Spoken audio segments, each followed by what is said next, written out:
রাতের নিস্তব্ধতায় রাজু উঠোনে একা দাঁড়িয়ে। তার চোখে অদ্ভুত এক চিন্তা, যেন কাউকে মনে করছে। হঠাৎ দূরে একটা আলো দেখা যায়। রাজু এগিয়ে যায়, যেন কোনো পুরনো বন্ধু ডাকছে। ভূতটা হঠাৎ ভেসে ওঠে, লাল চোখ, কিন্তু মুখে কোমল হাসি। রাজুর চোখে বিস্ময়। ওরা কিছুক্ষণ একে অপরের দিকে তাকিয়ে থাকে, যেন বন্ধুত্ব আবার জেগে ওঠে। রাজু আর ভূত একসাথে বসে। রাজুর চোখে এখন শুধু শান্তি। ওরা একসাথে গ্রামের পথে হাঁটে। মানুষ আর ভূতের বন্ধুত্বে কোনো ফারাক নেই। পুকুর পাড়ে আলো ভাসে, ভূতের জাদুতে রাজু মুগ্ধ। ভূত রঙিন আলো ছড়ায়, রাজুর চোখে খুশির ঝিলিক। রাজু হাসে, ভূত ভেসে বেড়ায়। চারপাশে এক অদ্ভুত শান্তি। রাজু তার দুঃখের কথা বলে, ভূত চুপচাপ শোনে। ভূতের কোমল আলো রাজুর কাঁধে পড়ে। রাজু সাহস পায়।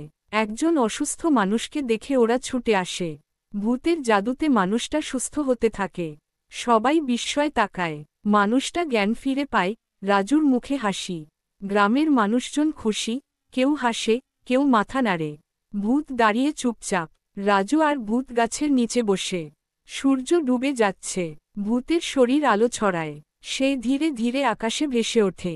রাজু একা দাঁড়িয়ে, চোখে জল, মুখে হাসি। বন্ধুর স্মৃতি চিরদিন থেকে যায়।